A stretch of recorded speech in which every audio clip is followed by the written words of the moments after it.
today I'm joined by Ian and Sam from Solus. Hi. Thank you so much for being here. Thank you for having us. Where do we start? You tell me where we start. Can you talk to us about your journey? We could talk forever. Yes. So we might have to. So I'll let Sam start off with our journey. So, I mean, we've been in the ceramic tile industry for over 20 years. And we've worked at various different places and worked on all kinds. Ian and I have worked on from 20 years friendship really. Right? And we've worked on all kinds of different projects together for different companies. But with Solus, we joined together as a sort of force to kind of come in and sort of help them reposition within the architectural community and also the company as a whole across the country. We've got different skill sets and different backgrounds, but what we've found out that's happened on our journey is we've sort of shared them and crossed over. So sometimes I come from a very creative background and Ian comes from a very commercial background, but at times you might think in certain situations that it's the opposite. And so that's been real fun to kind of like share experiences and learn from each other really. Yeah. So I suppose when we joined, Solus was the kind of timing couldn't have been really any better. They had two directors that were coming out of the business and we came in as two directors to join the board. And I suppose they were kind of a little bit of a crossroads and, we have to sort of doff our caps to the guys that brought us in because they kind of gave us the keys to the door and said to us kind of take us on a journey. And it's been an interesting journey the last 4 years. We kind of, the business in a really difficult period, what with, COVID, the Ukraine war, which we're affected by with gas and resources. Yet as a company, we've still managed to grow. Each year we've grown year on year. And we've been involved in some amazing projects and we've got a fantastic team around us, people we brought in and the team that was already there. So it was kind of exciting for us to be able to, we were talking about this today actually, when we joined, we made a book and this book was about what it should look like. And I think it was May, Clerkenwell Design Week 22 or 23, where we shut that book and looked around and what was exactly in that book was around. We actually printed 5 copies and we leather bound them and we made them. We really put a lot of energy into how they were made and might have seemed like a bit of overkill, but what that really did was that every time we went to a stakeholder or someone that we wanted to kind of be involved in the project, we gave them one of the books and said, look, you really mean something to us. We really need your support and it allowed us to kind of give them something tangible that was real. It wasn't just like an email PDF. It was like they're actually asking for the book before we'd finished the meeting. No, we weren't telling them they were getting a copy, but they were saying, "Can we have this book? Can we have this book?" So tell us what did the book contain? So the book contained a sort of like recipe of how we felt the business, what the things the business needed in order to progress. Maybe with reference to some of the things it currently had, but then how we could like leverage on those.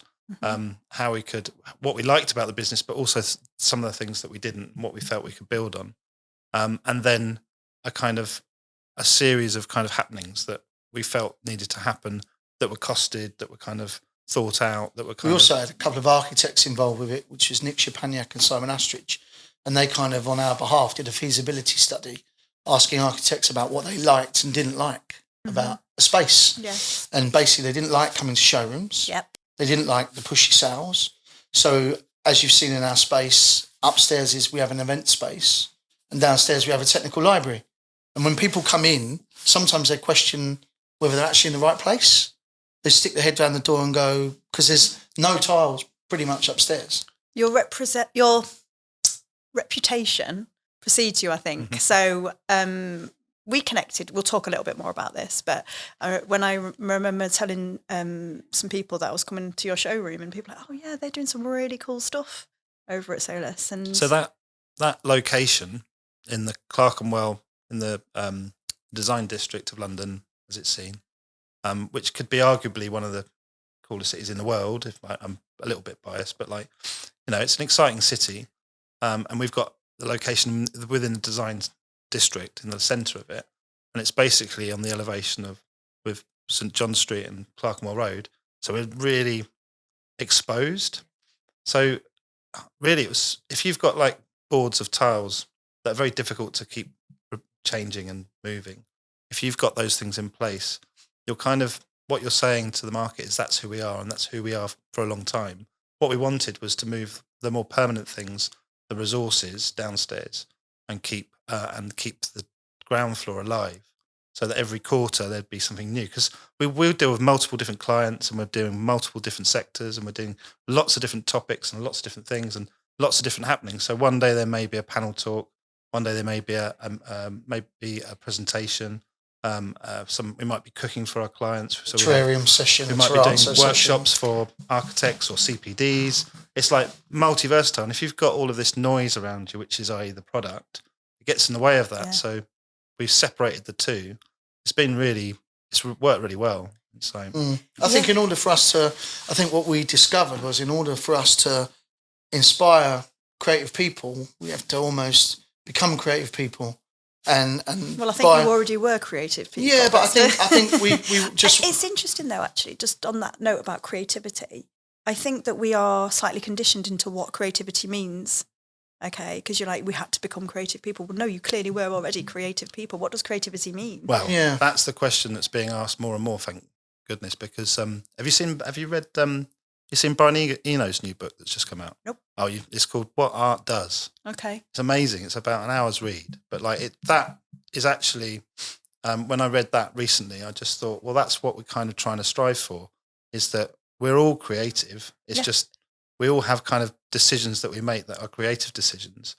And actually it's about celebrating those. Yeah, exactly. But we're not taught that in schools. No, not at all. We're taught that. No, we've had this conversation about that, Sam's, if you don't mind me saying, Sam's dyslexic.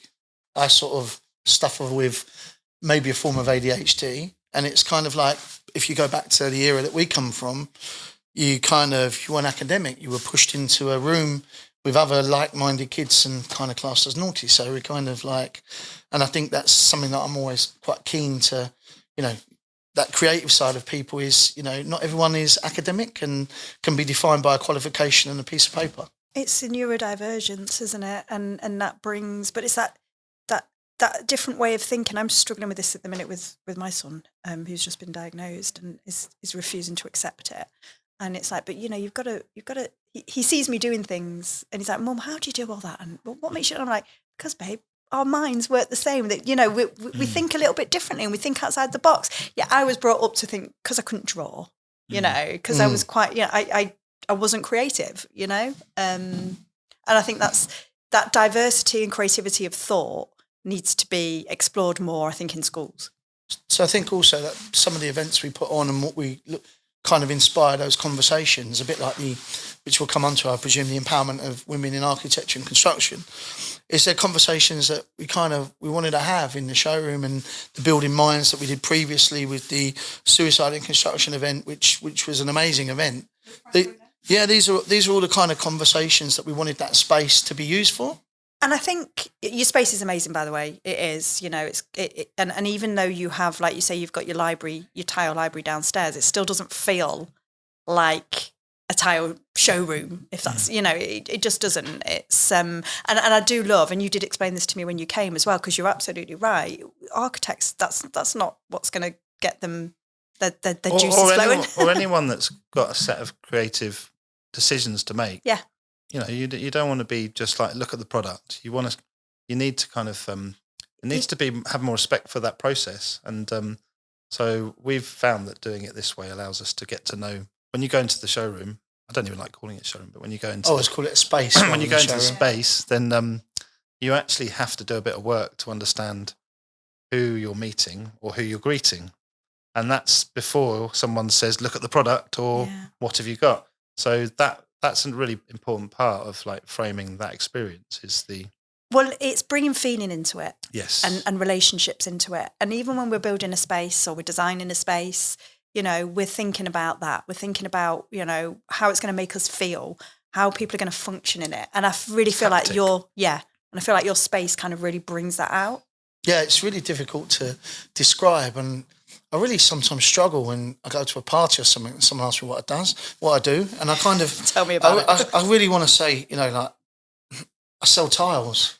And then it kind of, in my mind, that kind of really brings up this really dull, but my job is by far, is it dull? And, but this is... and I actually love my job and what we do. And I think it's, and then I have the other set of friends who follow my social media and just say like, what are you doing? I've had people ask me if I wear overalls. Yeah. Because I work in a dusty tile shop. Yeah. But then when they see sort of like, they actually see what it is, it's like completely... I get asked often if I can have a job. Can I come and work at your place? Because it doesn't look like work. And sometimes it doesn't feel like work, which is, I think, is what makes it even more exciting. And this is where we have to change move the boundaries and change the perception about, not just about the industry, but about how we work, you know, and all of these things I think are really important. But it does bring me on to, of course, you know, obviously you've explained a little bit about your ethos and what you believe in and what you're trying to do. But where does kind of, I've got to get this right, all right? Because obviously your people, product, planet, you know, that's really embedded, I think, in everything that you do. It is, but it comes from like, that was a creative solution to a problem that we had. Okay. So the problem that we had is that, I mean, Solus has got this incredible team of people that have worked there for a long time, and they had these values that were very dear to them. Mm-hmm. But when you asked people what the values of the company were, they would all struggle to tell you what they were. And my idea is that you should never ever struggle to tell you what something that you value. You know, it should come off, it should fall off the tongue, you know? So we kind of felt like, although they had these values, we wanted to sort of streamline it and create something that people could remember and talk about. So it kind of, that's where the 3 Ps came from, which was something that we just was designed not for any other reason than to give people the opportunity within the organisation to be able to talk about what we value. And people come first. So in our business, we're really fortunate that we're one of the last remaining family-owned businesses doing what we do. And Peter Bentley, that set the business up in 1995, there's a lot of people still working in that business that were there when that business was set up. So that, you know, like from our people team to our warehouse team, you know, we've got quite a few people that are 15, 20 years. And that's amazing for a business. And I also that does remind me as well, because obviously you've spoken about where you are, your I don't know if the flagship space is the right thing to say, because I know obviously you've got lots of other things going on as well across the country. So yeah, you're national, aren't you? You're not just... Yeah, so we've got... Worldwide, actually. We supply Rolls-Royce and Jaguar Land Rover worldwide, and we work internationally. So we're really fortunate. And what's great about our people proposition is that we have people working remotely in the world. Georgina lives in Bulgaria, doesn't she? Bulgaria. We've got one of the graphic designers on my team lives in Portugal, and like is probably one of the most trustworthy people. I mean, I can absolutely guarantee what he's doing right this second, and there's not many people I can say that about. He's so reliable. So what I've learned from the whole process is that just having distance doesn't always mean that you haven't got that reliability. In fact, sometimes it's more. We learned a lot of that from COVID. I think that you have to rely on trust. Yes. So I have a team of 6 that work for me, and they work permanently remotely. But I know I don't have to worry about any of that. And one of the things that I said when I joined the team is that I know what you work hard. Like I got an email at 6:30 this morning from one of Maria, who works for me. And then, but I've always had this philosophy with them is that you have a school assembly, you have a play, you have a doctor's appointment, anything related to kids at school, you go and do that assembly, you go and do that, because you'll never get that time back.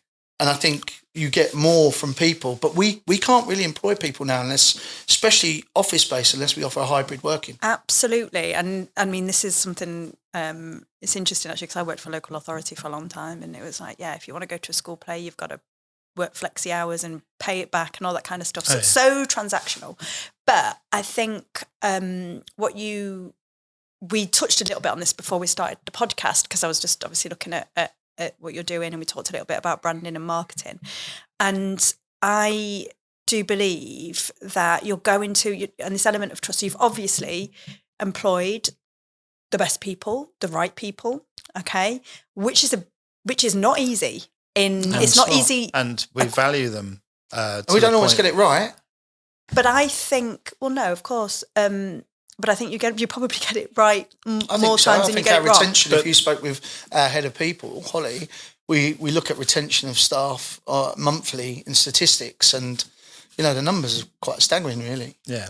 And I feel, and I don't know if you but the way that you've really positioned yourself in terms of your values, what you believe in, your brand, how it's all kind of, how you're living and breathing it, that I think plays a massive part in terms of being able to. I work with businesses all the time that, it's constantly, we're really struggling with recruitment, we're really struggling with retention, and they do not see this link between brand values and. There's a lot of energy involved in doing it. It's like, it's been, but at the same time, if you're going to do it, you just have to do it. Yeah. You've got to be all in. A bit like with your, yeah.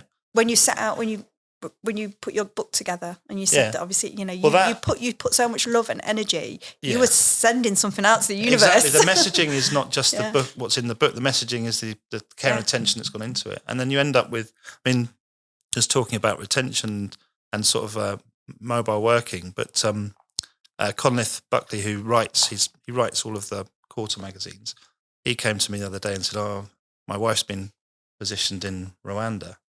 I said, well, okay, that's great. He said, well, I'm really sorry, I'm going to have to go with her. And I went, yeah, but you're still keeping your job, aren't you? And he was like, can I? And so he's going to keep his job. He's actually one of the things that we're interested in as a podcast, we might actually get him to do a podcast from Rwanda. Oh, yeah.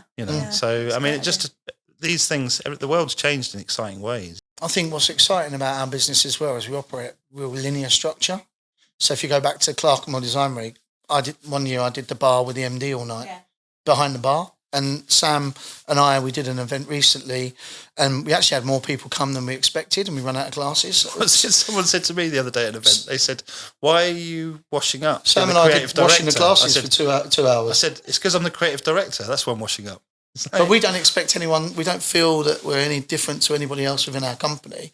And I always say that, but somewhere at the end of it, just has to have that final decision on whether this person, we can give them credit, or whether I've got a problem with this factory and I need a director title to just give the factory a bit of a kick up the arse. It's that kind of, that's how we operate. That's what a title to me is. It's just that decision-making process. It doesn't make me any better to anyone else in my business. And it's really interesting because obviously I talk a lot about leadership and leadership philosophy and what have you. And you've spoken about linear structure. I kind of almost talk about it, I say, relationships over hierarchy.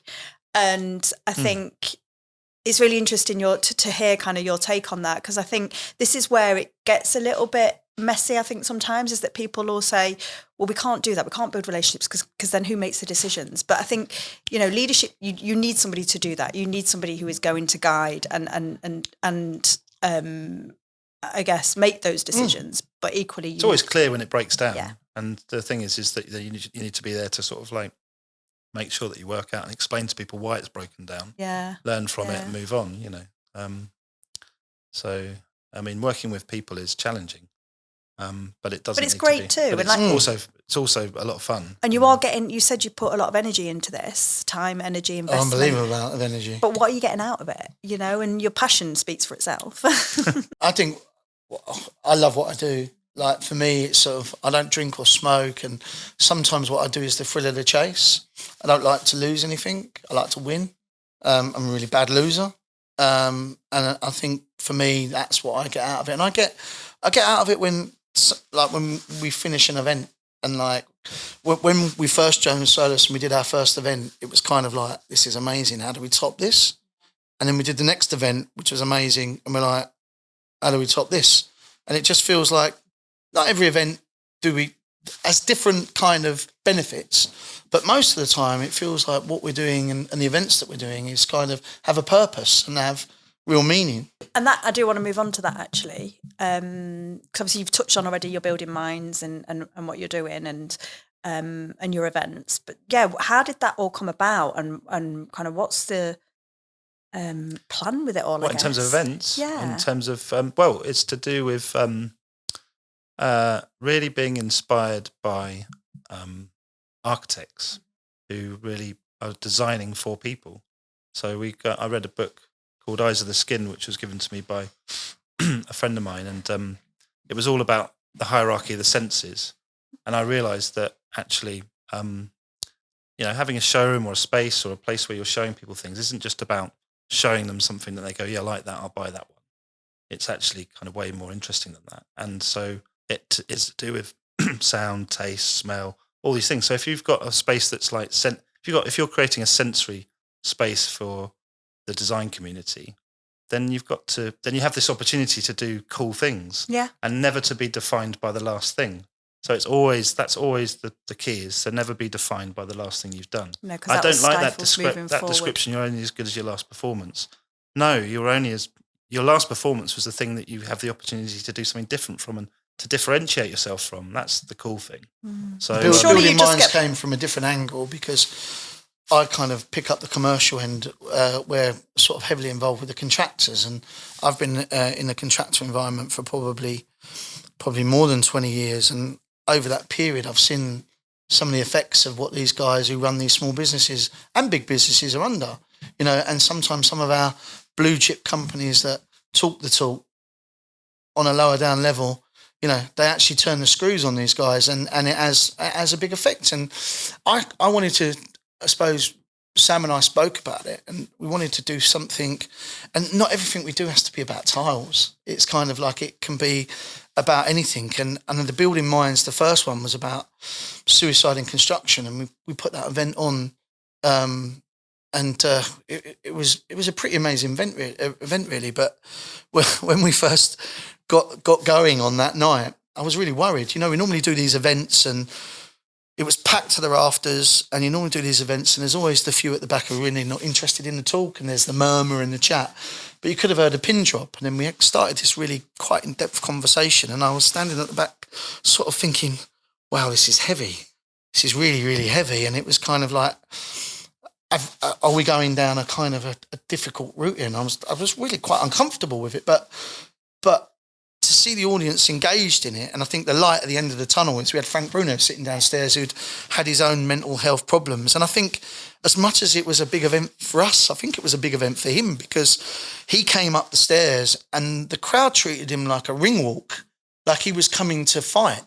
And then you see his sort of chest go out, and the crowd was like cheering, and fair play to Conliffe. He was quite a difficult guy to interview. He was, well, I just think it was kind of like there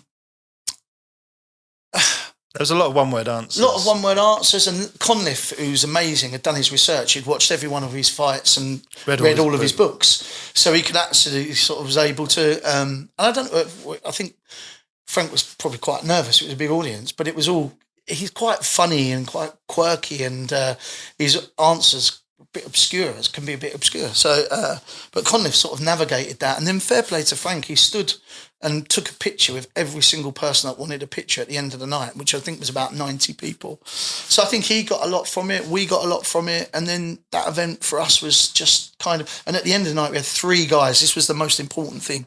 We had 3 guys that come forward to say, I'm struggling. And then we said, if we never do an event like this again, that's the benefit of that event. And it's interesting, actually, because I really love how you explained the process that you went through as well, and how you made you feel uncomfortable. But we need to keep pushing those. And I think in terms of mental health, we need to stop shying away from having those conversations. But the problem's bigger. The problem's bigger than, I think Stephen Kerslake, don't you, from Construction Support? Have you met him? Yes. Well, Stephen Kerslake is just like making himself an absolute nuisance to people like the government and like the construction panels, because they're not listening. And, as much as, we try and support, this guy's out there really championing along with others, and they're making some real big strides. But again, it's still very much, people don't want to hear what they want to hear.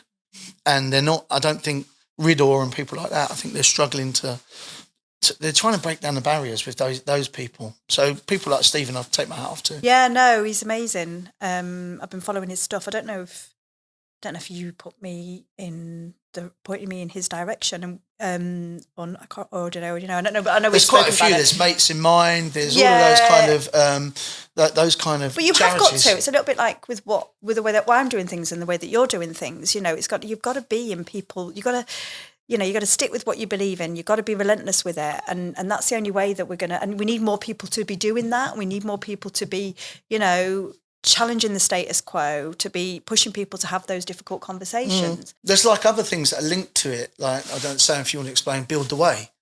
It's a kind of, another kind of sort of links back. When we looked at how people, product, planet, we wanted to make sure that it wasn't just kind of lip service, and that it wasn't like just a way of, we wanted it to be real. And so one of the things that we tried to do was to kind of reach out to the people within our organisation and say, what do you want to do? And one of the things that came out was that they wanted to do something with community, but they wanted to do something with their direct community.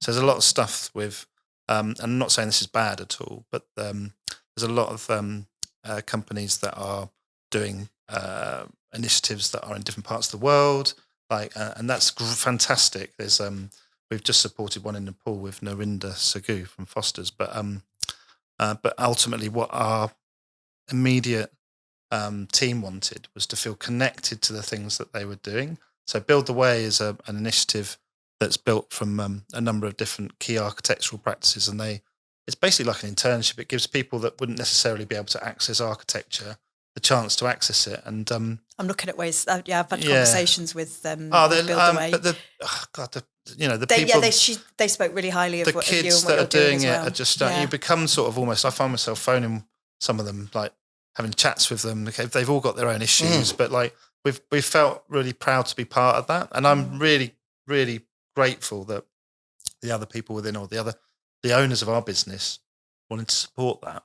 Yeah, well, I think it's really important, and I think like you also, what you said there, I like how, there shouldn't be an either or either, let's support things, other things, because there's a whole world out there, and there's lots a lot of this as well is driven by our people team.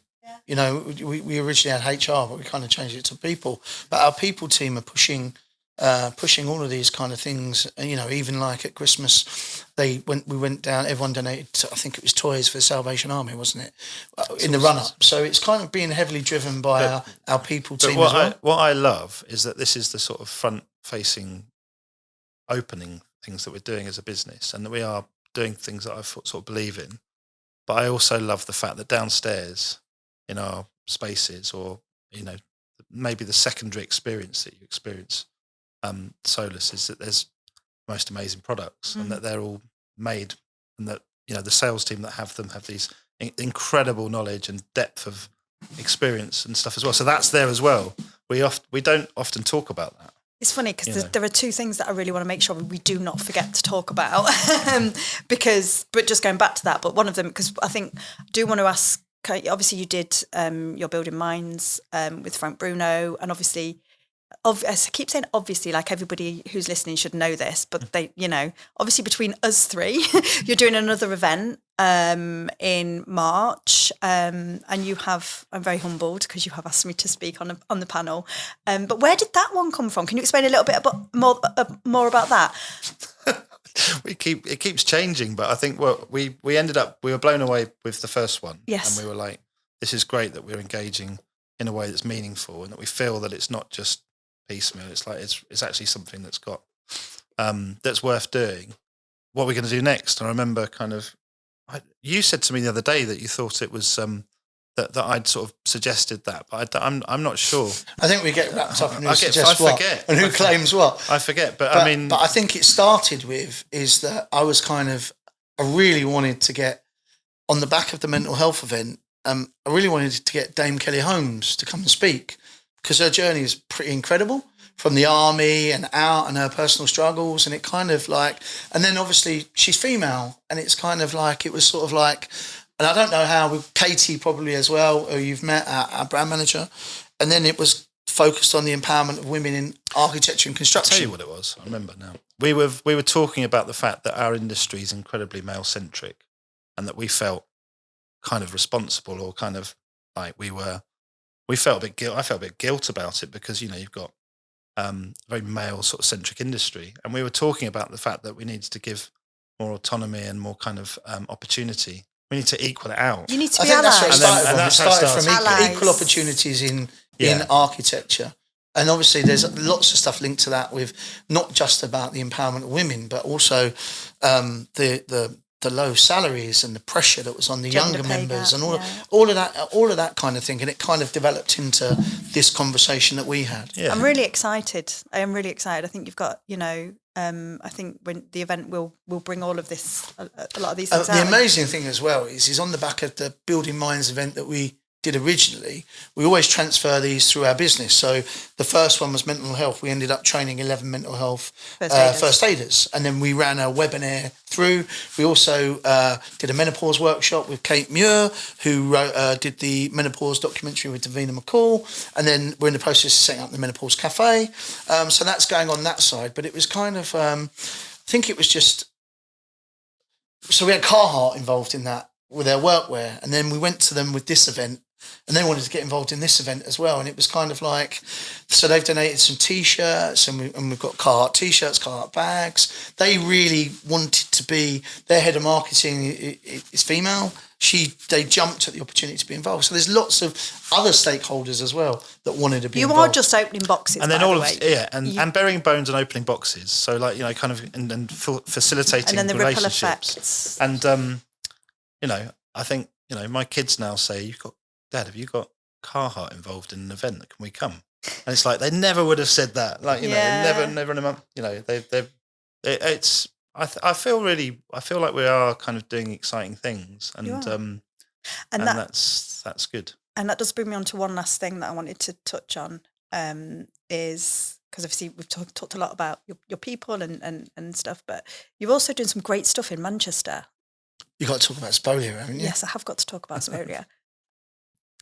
Well, I'm not going to talk about it. I mean, I know but you're the expert. So I guess I'll go as quickly as I can. So when I finished college a long time ago, I worked for a company called Quillagotti, and that was my first job. And it was Pilkington's Quillagotti, and they threw me into the London commercial tile market, and it was selling terrazzo. I didn't really know what I was doing.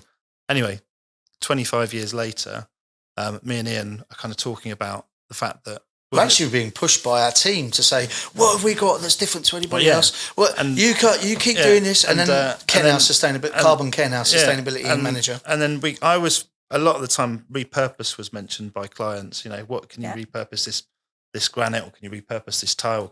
What have you got that's repurposed? And we always felt like we didn't really have an option. So we were talking about it all the time, saying, we need to look out for it. And then I was in New York, and I saw that Nike had made a terrazzo out of little fragments of their waste materials. Okay. So if you go to New York on Nike on Times Square, you go to Nike World. I have a story about it though. And the terrazzo's got little flecks of their trainers, their running shoes in it. And it was just like, I thought that's amazing. I was telling Ian about it, and then about probably 4 months later, I got this excited call going, I've got it. And I was in a meeting with Andrews, who actually own part of Quillagotti. They do all the supermarkets, the Morrisons, and the standard product is like a 30 or 40 mil tile. And Quillagotti's were on the verge, or were going bust, and they couldn't afford for Quillagotti's to sort of end up finished because they wouldn't have any tiles to keep servicing the supermarkets. But they're actually a contractor. So I went with somebody else to a contractor meeting to have a chat. And at that time, I don't know how stable our relationship was with Andrew. So I thought I was they're bringing me to come in and go and have a meeting and see if everything's all right. And we sat there, and the meeting was going fine. And then they said at the end, the managing director wants a word with you. And I was like, right, here we go. And then he came in and he sort of showed me the new terrazzo plant they'd put in with repurposing waste and taking it from site and putting it back in. And I wanted him to stop talking because I wanted to phone him. and I could feel myself sort of pushing my toes through my socks thinking, this is amazing. This is like, a bit like the Only Fools and Horses, play it cool. Yeah. And they came to us and said, like, we've got this amazing product, but you guys are great at telling a story. We can't take this product and we can't deliver it. You guys have got the sales team and your marketing and the way that you're able to, credit to Sam and his team, that can take something and make a story from it. And actually it's the story that people are interested in. So he said, like, I want you to go away and see what you can do about it. And I so quickly got out, we crossed the road, and it was sort of like I was springing my step, and I found it. I found it. We've got it. The strange thing is, though, with you, is I knew exactly what he was talking about, and we kind of like, it doesn't take, we sort of quite almost telepathic sometimes, a bit weird. Like, I kind of knew what was going on. Yeah. And like we were I send very in texts tune. in groups, very in and he tune. says to me, "I don't have to read it because I know what you've said." Wow. No, we're very in tune, and that's because we kind of, I think it's the passion. Interesting really, energy. you know? Yeah. So the Spolia was born, and we're, I think Sam you brought a piece with you, didn't you? Did you bring? I it with didn't you? bring the piece with me. I brought I brought so the article. Some amazing things we're doing. Finsbury Dials is a great project. We've had somewhere in the region of 100 tonne of pink granite delivered to us up in Manchester. It's been crushed, so it's come off the site. It's been sent to Manchester. They're crushing it. It's gone back in to Terrazzo, and it's going back into the same building. It's a great story. But the other story to it is it has quite a fun side as well. It's the worktop side of it. So we're currently talking to a couple of projects. One is the Royal Albert Hall. We make samples in it, and this is like the kid part of it, is we're able to put... the thing is, I'm not even sure what we can and can't say, but you've got to be careful. All right, okay.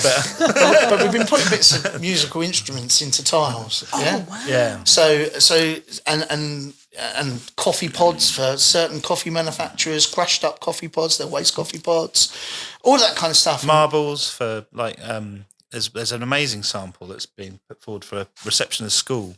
And the brief was for it to contain things that the kids would identify with.